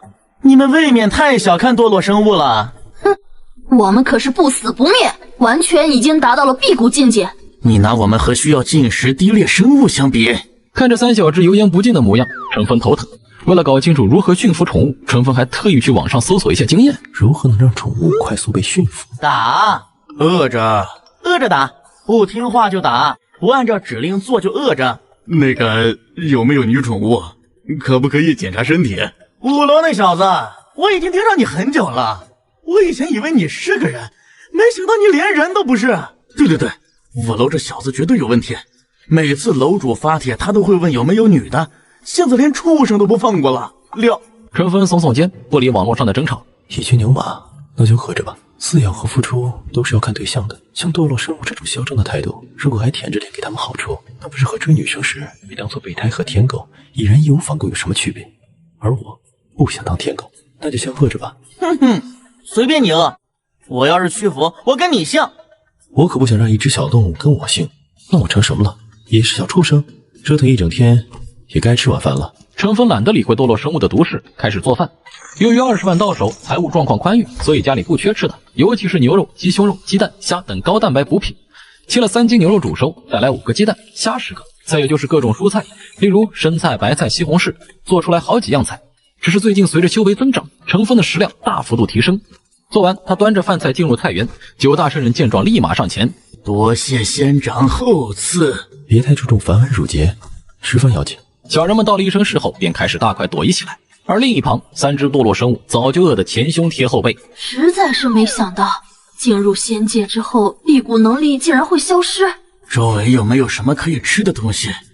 简直折磨！看到程峰和9大圣人面前的食物，那令人垂涎欲滴的色香味儿，让人着迷。黑麒麟吞咽口水，肚子咕噜咕噜叫，这让他老脸一红，让他挺尴尬的。两位道友，他们这是在动摇我们的道心，万万不可上当。话是这么说，他眼睛里的渴望却望眼欲穿，恨不得跳上盘子把那堆食物通通消灭。那是肯定，我们可是堂堂的堕落生物啊，怎会因为一点区区的……黑龙嘴角的龙涎都快成瀑布了，还嘴硬。怎么可能因为区一点食物就动摇道心？不过话又说回来，那些食物好像很补，是大补之药。你们看看，九大圣人身上边吃着东西边冒着光。三双眼睛渴望看着，若不是意志坚定，早就扑过去了。陈峰余光看到了三只堕落生物的表现，心中暗笑，就这还提意志力，还提道心，你不看看你们口水都止不住了，忍吧，我看你们能忍到什么时候。陈峰觉得有趣，所以吃饭的速度又放慢了一些，看我如何驯服你们。今天是他吃过的最慢的一顿饭，细嚼慢咽，有滋有味。对于三只堕落生物，那可就是一场大劫，巨大折磨的大劫。九大圣人吃不了多少，只吃了几口就撑不住了，实在太补，再吃可就要爆了。食物最后全部都落进了陈峰的肚子里。吃完了吗？回前辈，吃完了。吃饱了吗？吃饱了。那好，我就收东西了。把餐具收拾干净，一点也不留。三只堕落生物眼巴巴看着，就好像三只小馋猫那样子，真可怜。你们要想吃的话，可以说嘛。哼，我们绝对不吃你一点东西，哪怕饿死。没错。其实他们内心已经有一点点动摇了，不过强者的尊严让他们不想承认。好，有骨气。程峰这下真不回头，转身就走，也不知道是有意还是无意。走到田埂上，把残余的那点碎屑全部倒到田里当肥料，看得三只堕落生物直心堵。暴殄天物，可真是暴殄天物啊！这些碎屑绝对是能填饱肚子，甚至可能让人进阶。三只堕落生物看出来了，仙界的东西都是宝物，不然九大圣人不可能进步这么快。吃了程峰一顿饭，三只堕落生物察觉到九大圣人的气息又强大了许多，压迫感又增强了，而程峰也没有着急驯服。有句老话说，心急吃不了热豆腐，没事，慢慢来，我有的是时间。吃完饭，程峰开始盘坐于田埂上修炼，运行了2个周天，也入夜睡觉。第二天一早，他又带着香喷喷的食物进入神魔乐园，而三只堕落生物又饿了一晚上，肚子里的消化道开始造反。早餐我拿出水煮鸡蛋加上纯牛奶，我看你们哥仨又如何应对。陈峰端着早餐走到地里的时候，他发现三只堕落生物趴在结界边上，萎靡不振的嘀嘀咕咕。我发现我自己已经不能像以往纵横天下，心中那曾经怀揣着踏平仙域、镇压仙界巨头的梦想也随之破灭。在这个世界，我发现自己比想象中的弱太多，只能住在生命树的最外层部分，没资格进入内环区域。昨晚又被不知名的大恐怖生物攻击。昨晚与那混沌魔物大战，要不是九大圣人及时出手相助，赶跑了那恐怖的混沌魔物，咱哥仨怕是就要变成这仙界亡魂了。比飞升者强大者不知道多少，咱们在这个世界就如同蝼蚁一般，一只大恐怖级别的混沌魔物都压得我们喘不过气，更何况那尊齐天高的仙界巨人。想想昨天咱们居然还自不量力挑战那位巨人，还扬言要斩仙，咱们简直就是小丑啊！怪不得重逢的话那么不客气，人家不是不客气，也不是污蔑或者故意侮辱，人家说的都是事实而已，只是我们太过于敏感，认为刺伤自己的自尊心。经过一夜的捶打，我越来越意识到，在这个世界如果没有巨人的庇护，真的没法活下去。就算不被混沌魔物猎杀，也会饿死掉。仙界太难生存了，怪不得九大圣人会依附于巨人。若一意孤行，周围的飞升者骸骨就是乾坤界飞升者的下场。三只堕落生物此时已经怕了，他们是硬，但是硬也要有道理的硬啊，有头脑的硬，没头脑乱硬那是愚蠢，搞不好还会吃牢饭。陈峰端着早餐过来，他自然不知道三只堕落生物的心理变化，只当这三头异兽还在死撑，没有想通。他看也不看三只堕落生物一眼，径直走向九大圣人。各位，来吃早餐了。三只堕落生物应该没有那么容易屈服吧？他们可是堕落生物啊，出了名的硬，不可能一晚上就想通了吧？那也太不符合堕落生物的性格了。陈峰是这么认为的，他哪里知道三只堕落生物其实已经服了，在想着找什么借口归顺自己。多谢仙长，诸位道友，开饭了。一晚上没吃东西，确实有点饿了。来来来，大家吃吧。9大圣人成群结队，有说有笑出了自己的洞府，一路上欢声笑语，谈笑风生，气氛活跃。今天的早餐是鸡蛋，鸡是有人为了报恩送我的。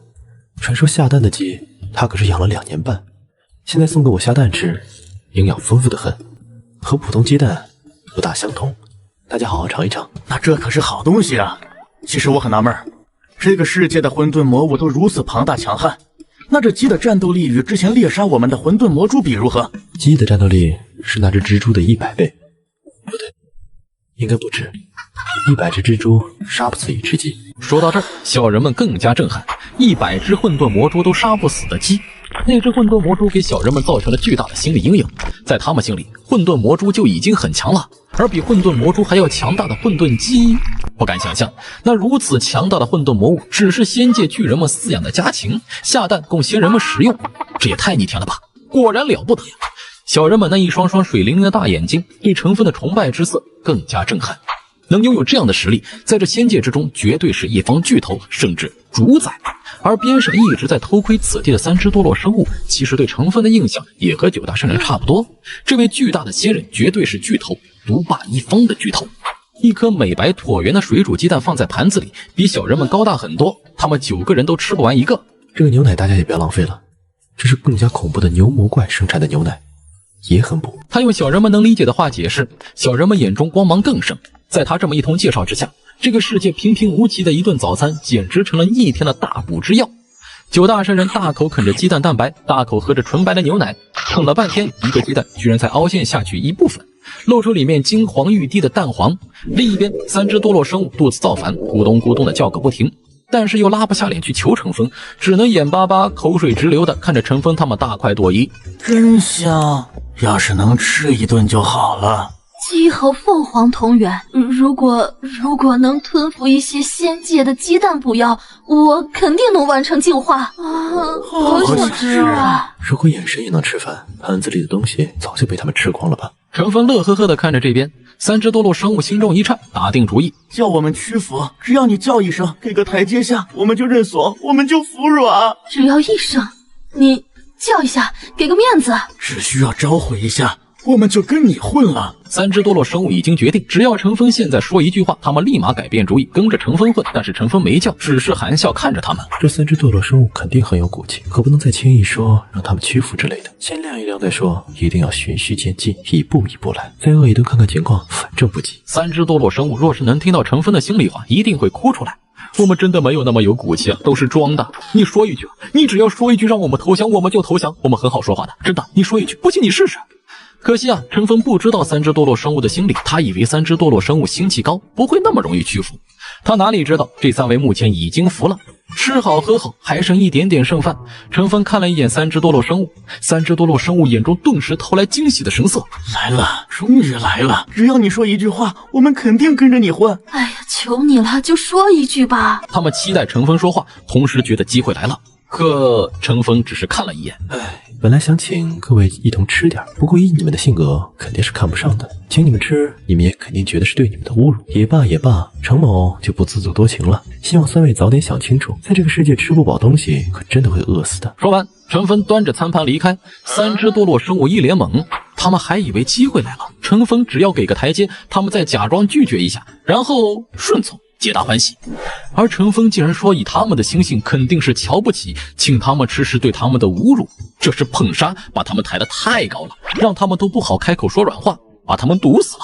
3只堕落生物快哭出声啊！你都没问过，你怎么知道我们不敢说话？怎么觉得我们不可能答应？怎么就又说是对我们的侮辱？我们不觉得那是侮辱啊！你能不能侮辱我们一下？啊，实在是一顿不吃饿得慌，这都2、3顿了。3只堕落生物拉不下脸服软了。陈峰不知道他们的心理活动，也懒得理3只堕落生物是怎么想的。其实我也就觉得3只异兽看着有趣，养起来兴许会很养眼罢了，也不是非得要让3只异兽屈服。如果他们真的宁死不屈，那我也是没办法的。这世界上除了他杀可解、一心求死的自杀，无药可解。把剩下的残渣食物丢给笼子里的鸡吃，洗好餐具，陈峰走到田间，盘坐于田间中间一块大石头上，迎着朝阳修炼。这门功法还没有名字吧？以后就叫它无名天功吧。陈峰迎着朝阳运行功法，现在他运行功法的速度越来越快了，都不用3个小时了，一上午就可以运行2个周天。每运行1个周天，他身体都会产生质的变化，气血、筋骨脱胎换骨。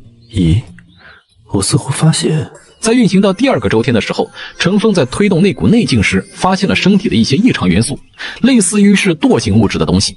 它们在经脉气血之中遍布全身各处，内劲通过那些惰性物质时都会被粘住，像陷入淤泥里的老虎，行动缓慢。这是阻碍我运行速度超快的罪魁祸首。每经过这些地方，都需要花费很长的时间去突破。若是刮除这些惰性物质，是不是就可以提高速度？陈峰自己都没有发现，不知不觉中，他已经从被动的依葫芦画瓢的修炼方式，成了自己会思考的修炼者。这是一个很大的进步，说明随着修炼之路一步步走远，他也能够总结出自己的经验，他成了真正的修炼者。可要如何清除这些惰性物质？百思不如实践。经验欠缺，那就用实际行动来尝试。陈峰闭目运转体内的气，利用包裹着惰性物质尝试撼动。但那惰性物质如复古之躯，紧紧贴在身上，好似身体的一部分，难以撼动。难道这些东西是无法去除的吗？与生俱来，和修士同在。待会儿午饭的时候，慰问9大圣人。陈峰全力以赴，毫无作用。刚想放弃，发现那惰性物质居然被他全力作用的气从身体上分离了一小块。咦，成功了！他连忙聚精会神，利用气把那惰性物质通过经脉移动到肠，想通过大肠的功能排出体外。但就这么一点点惰性物质，他也整整用了1个小时才运送到处理点，而陈峰已经很累，大汗淋漓。不过让他惊喜的是，清除了那一点惰性物质，在运动器到那个地方时畅通无阻，也不知道是不是错觉，他感觉自己的身体都灵活了一圈。现在要是再运行功法，时间肯定会减少一些。只是清除一点惰性物质就这般状态了，若是全部清除，它会是怎样的场景？会不会以后我只需要1分钟就可以将整个功法运行1个周天，而我的身体灵活度也会快如闪电？这个意外之喜让陈峰非常开心，但他却没有继续修行，反而看了看天色，该吃午饭了。我不知道那3只异兽下的怎么样了，算了，不想他们，顺其自然吧。正餐讲究，牛腩番茄、虾仁猪心汤、大米饭、白菜，很丰盛，色香味俱全，闻着都让人心旷神怡。陈峰和9大圣人美滋滋分享，吃得满口流油，那样子实在让人忍不住啊。陈峰依旧没有搭理3只堕落生物，这3个可是心性稳定的大佬，哪有那么容易屈服？而那3只堕落生物脸色更加难看，不是因为被陈峰他们气的，而是实在太饿了。他们在下界的时候吃不吃东西无所谓，已经达到了辟谷境界，他们不知道多少年没有吃过东西了。可到了仙界，消耗巨大，哪怕只是呼吸都有大量消耗，需要吃东西，这让他们没想到。他们身体本来就不大，储存的能量不多，又1天多没吃东西，人都挺不住，更别说3只拳头大的异兽。毫不夸张地说，很饿很惨，只能是有气无力地趴在结界边缘，看着陈峰他们大吃特吃，心里那叫一个苦呀。更让他们无语的是，这10个人吃就吃吧，你居然还描述有多好吃，口感多好，这是什么意思？搞得3只堕落生物更加饿了。真好吃！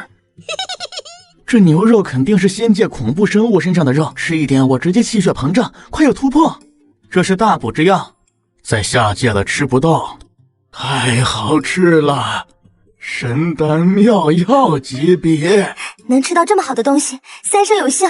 香味扑鼻，令人肚子里的馋虫都爆发了。话肯定是故意说给3只堕落生物听的。3只堕落生物心里苦涩，我们也想吃，我们也想屈服，可是巨人之前说的话，那是堵死了我们投降的路，实在拉不下脸。哎，怎么办？陈峰哪里知道这个，看到3只堕落生物高傲的不为所动的趴在那儿，就好像不屑于和自己等人说话，连眸都懒得抬，极度看不起。这不是应是什么？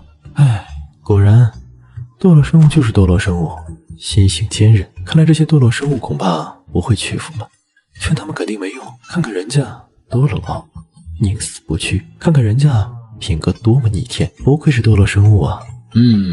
其实堕落生物是饿得太惨了，抬头都懒得抬。吃完饭，陈峰把餐具收拾好，剩下的自然是带走。在3只堕落生物眼巴巴的注视下带走了，他们很想开口求一点吃的，实在撑不住，可临了还是没说出来。难为情，不好意思。直到陈峰不见了踪影，他们才后悔莫及。面子值几个钱？面子能当饭吃吗？好后悔！如果再给我一次机会，我一定会开口求一点吃的。可能还有机会，等巨人回来，我们直接表明心意。他放完餐具，总得回来看一眼吧？他们期待着这一次不再彷徨，不再犹豫。只是陈峰放完餐具，还就真不回来了，连午觉都不睡，直接进入修炼。他发现了清除惰性物质的好处之后，没有急着修炼，而是利用气不断去剥离身体里的惰性物质。我相信这对于我的前途肯定有很大帮助。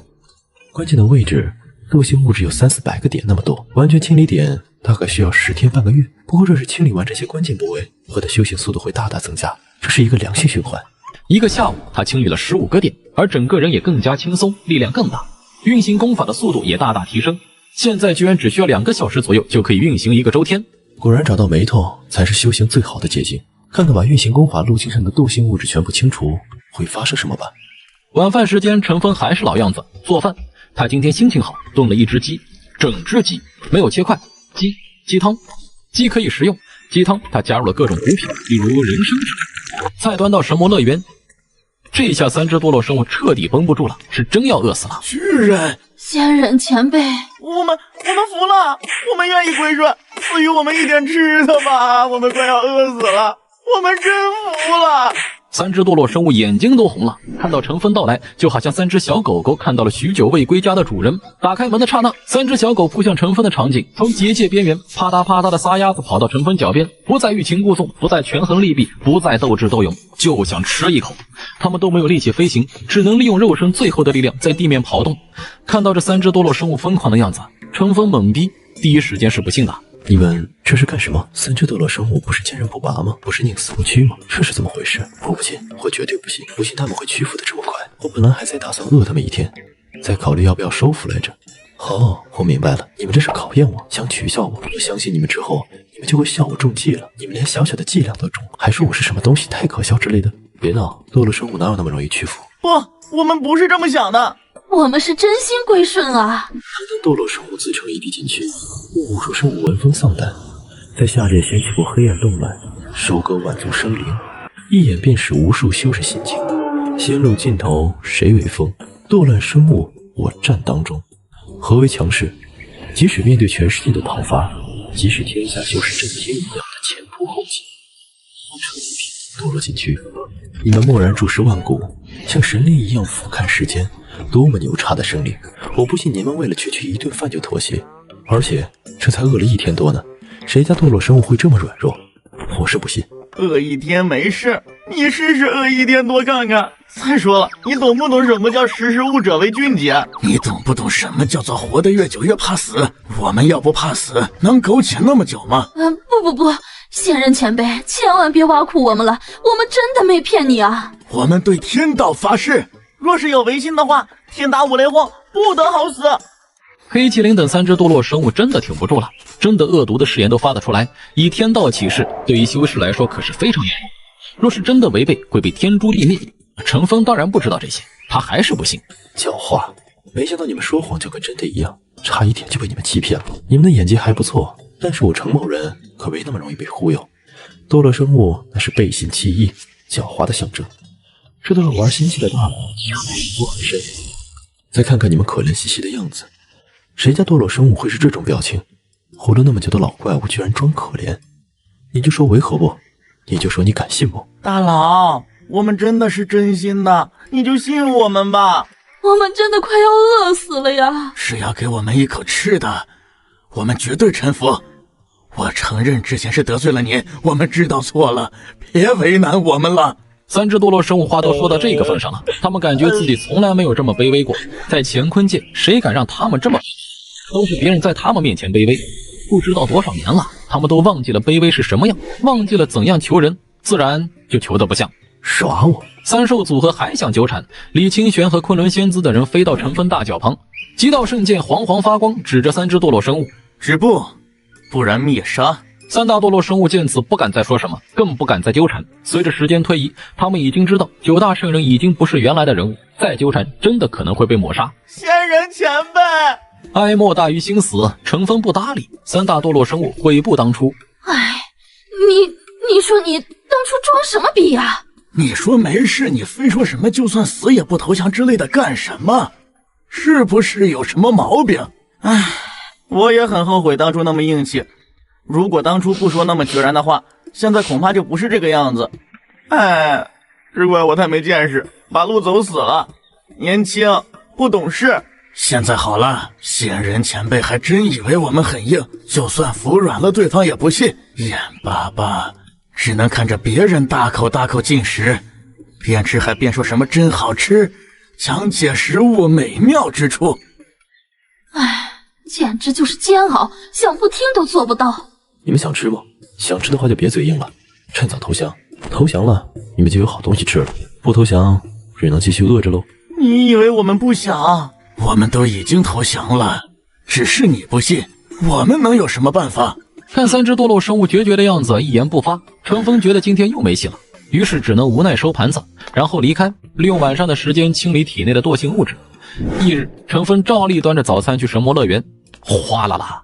这一次他才进入小树的范围，三只萎靡不振的堕落生物跑过来，不管不顾抱着程峰的大腿。仙人，我们服了，真的服了，别搞我们了，我们怕了。再不给我们吃的，我们真的饿死了。请赐饭，我们愿意付出所有代价。我们真心归顺，只需要包吃包住就成，只要能给一口吃的呀，做什么我们都愿意。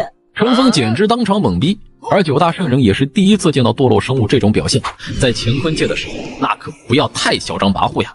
看他们好像宠物贴贴不撒手的模样，九大圣人还以为自己看错了。这真的是堕落生物？怎么和印象中的不一样？居然抱着大腿就不松开了。又搞什么阴谋？你们撒开！不，我们不撒手。要么今天仙人前辈接受我们的投降，要么就打死我们吧。反正都是一死，还不如死在你手里面。我们真撑不到中午了，太饿了，身体里的生命气息在流失，再不补充能量，就真的死定了。我们真没有搞花样，不信仙人前辈可以检查我们的身体，真的是快要饿死了。若是不信，仙人前辈可以直接炼化我们的精血，掌握我们的命运。才饿了2天不到，这也太容易屈服了吧？他不知道炼化精血是什么，但是看到九大圣人点点头，程峰知道稳了。你们前2天桀骜不驯的样子呢？还说什么堕落生物永不为奴？除非包吃包住。那行吧，我相信你们。至于精血掌控就不必了，不用那么麻烦。你们要是耍花样，我随时可以抹杀你们，反正你们也离不开此地。多谢仙长，我们绝对不敢耍花样。终于能混口吃的了啊，太不容易了。三只堕落生物臣服，也算自己人了，可以获得程峰赐予的食物。当然了，因为地位原因，他们没法第一时间上桌吃饭，得等程峰和九大圣人吃完了才能吃。这是敲打，让他们知道臣服了不一定就能和九大圣人平起平坐，想要上桌和大家一起吃饭，需要努力才行。再者，这也是对之前三只堕落生物不礼貌行为的一种惩罚。三只堕落生物眼巴巴看着陈峰他们吃完，心里很着急，嘴巴不断分泌口水，但也只能乖乖在旁边守着，等陈峰他们吃完再吃。也不想这是不是对他们的侮辱，他们现在没空想这些，只想吃饭，期待陈峰他们快点吃完。吃饭过程中，陈峰双目余光也会飘向这边，看到三只堕落生物乖乖等候，他知道这三只堕落生物大概是被驯服了。你们3个可以吃了。谢谢仙人前辈。听到指令，黑麒麟、黑龙、黑凤凰三只堕落生物千恩万谢，连忙跑到食物前大口大口吃着，不顾形象，普通的鸡蛋而已，却让三只堕落生物仿佛吃到世界上最好吃的东西。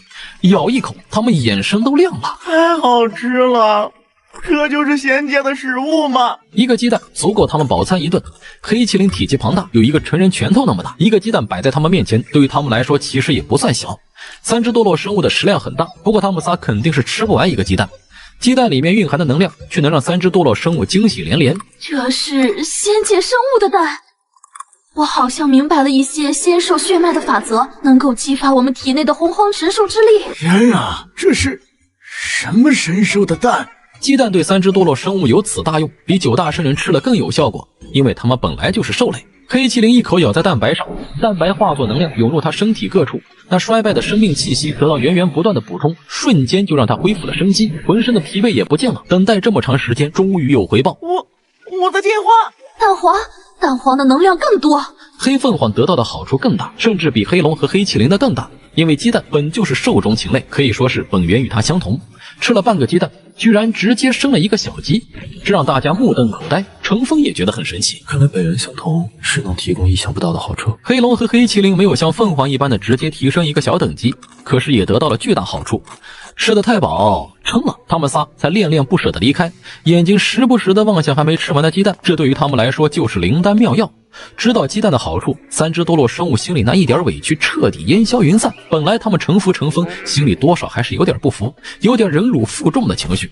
可是鸡蛋一出手，他们彻底没有那种感觉了。他们得到的巨大好处，若是有这种好处作为交换，别说臣服，就算以身相许都没有问题。多谢仙长厚赐，我们感激不尽。三只多洛生物吃完后，恭敬行礼，是真心归顺。难怪9大圣人愿意跟着你混，早知道你的食物这么牛，我们早就跟着你混了。三大多洛生物认为自己白白浪费了2天时间，真是脑子有病。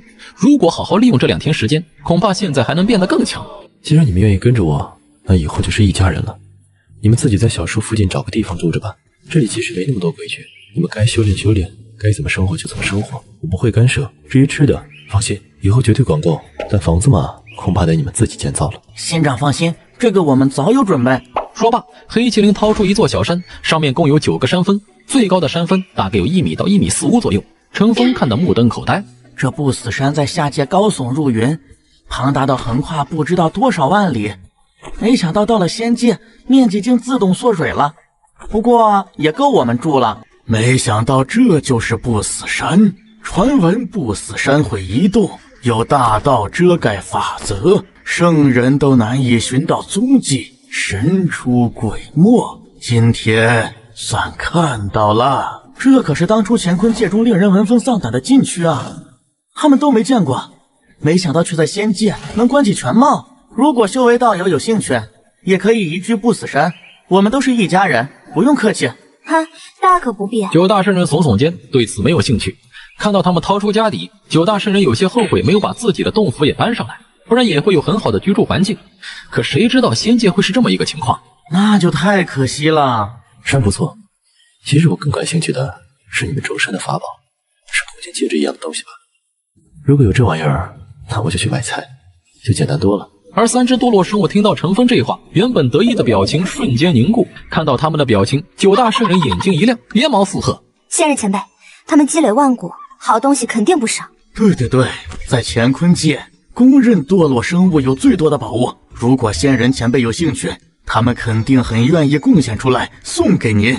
9大圣人幸灾乐祸，3大堕落生物苦涩着脸。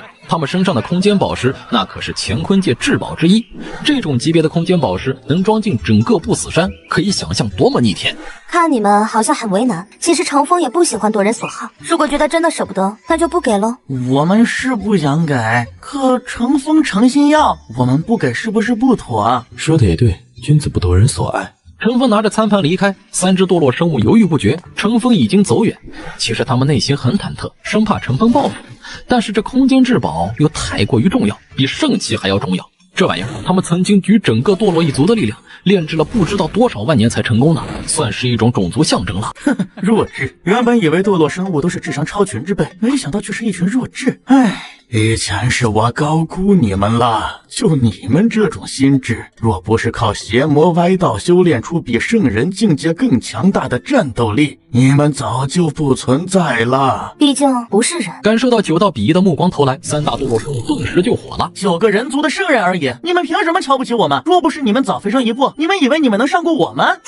不是我们说，若是你们先飞升上来，估计仙人前辈都懒得搭理你们。你们要么被混沌魔物抹杀，要么饿死，要么撞进禁地，生死道消。昆仑仙子就比较直接，一巴掌打出，3只堕落生物被打得踉跄。只可惜先来就是先来，你们再愤愤不平也没用，你们是后来者。那我就教教你们做人的规矩。从今以后，我们说话，你们最好乖乖听着，否则镇压。从今以后，敢对我们不敬，镇压；敢对我们口出狂言，镇压。昆仑仙子蔑视3大堕落生物，黑麒麟等目光凶恶，狠狠地看着昆仑仙子。他们不服，可换来的却是昆仑仙子的疯狂的打压。若不是乘风前辈没说让你们死，你们以为你们能活到现在，还敢用不敬的眼神看我，简直找死！说镇压就镇压，在这个世界依旧弱肉强食，乘风最大，剩下的自然是靠实力来说话。巧的是，昆仑仙子可不是圣物，杀人夺宝这种事儿，他他做得出来？把你们身上的法宝通通交出来，不然有你们好你受。凭什么？仙人前辈都不抢我们的，你凭什么抢？黑麒麟不服，就凭我比你强，仙人前辈不抢你，没规定我不能抢。我不该。黑麒麟3个字才刚刚出口，就被昆仑仙子以昆仑仙诀加持的脚猛地踩踏，身体都凹陷下去。你敢动用思想，我要向仙人前辈告状！好，忘了告诉你，在仙界生活其实也是非常自由的，逼不得已我不想杀你，可若是真杀了你，以仙人前辈的性格也不会对我怎么样。你愣着干嘛？你们还不帮忙吗？昆仑仙子招呼着其他圣人，嘿嘿，来了！李清玄、深渊魔王、青帝、大夏皇主等涌了过来，对着堕落一族3兽组合就是一顿暴揍，硬逼得他们把身上的法宝全拿出来，才善罢甘休。这9个人族圣者居然这么霸道，土匪一样！什么空间宝石，什么灵丹妙药、法宝、武功秘籍等等，有用的没用的都抢走。一群老流氓！堕落生物3兽组合也没招，打不过。这9个人修为太强大，强大到令他们仰望的地步都没有。关键这9个人都不是什么好鸟，下手特别狠，若不拿出宝物来，他们真下死手呀，不管死活的那种。最后3兽组合积累不知道多少万年的东西都被搜刮干净。哼，你们真的别幽怨，我们这是救你们的命，信你个鬼！抢我们东西还说救我们，有你这么救人的？说你们智商不够，你们还不服？你们以为这些东西我们要留着用？不，都是给仙人前辈的。你们自以为很聪明，可是我想问，你们住在这里给仙人房租了吗？换句话说，这里是仙人前辈的地盘，仙人前辈就算不计较，可是你们就真的不给房租，不给好处，你们什么都给不了，那意味着他也可以不用对你们负责。心情好赏一口吃的，心情不好一根手指头碾碎你们都是应该的。仙人前辈看上你们的空间宝石，你们不双手奉上，感激涕零，你们终于对仙人前辈有用了，你们居然还舍不得，居然还拒绝，你们可真行啊！仙人前辈很难看上我们乾坤界的东西，只要你和他有了利益羁绊，他才会把你们放在心上，才会另眼相看。不然人家凭什么养你？你能给他什么好处？成年人都是讲究利益的，好心只能维持一时的关系，只有利益羁绊才能长久合作。也不知道你们活了这么久，是不是都过到狗肚子里去了，一点人情世故都不懂。听到众圣人这般说，3只堕落生物才恍然大悟，同时追悔莫及。刚才就应该给仙人前辈好处，我们吝啬什么呀？难怪都说人类诡计多端，李清玄他们竟然能想到这些，令人震惊啊！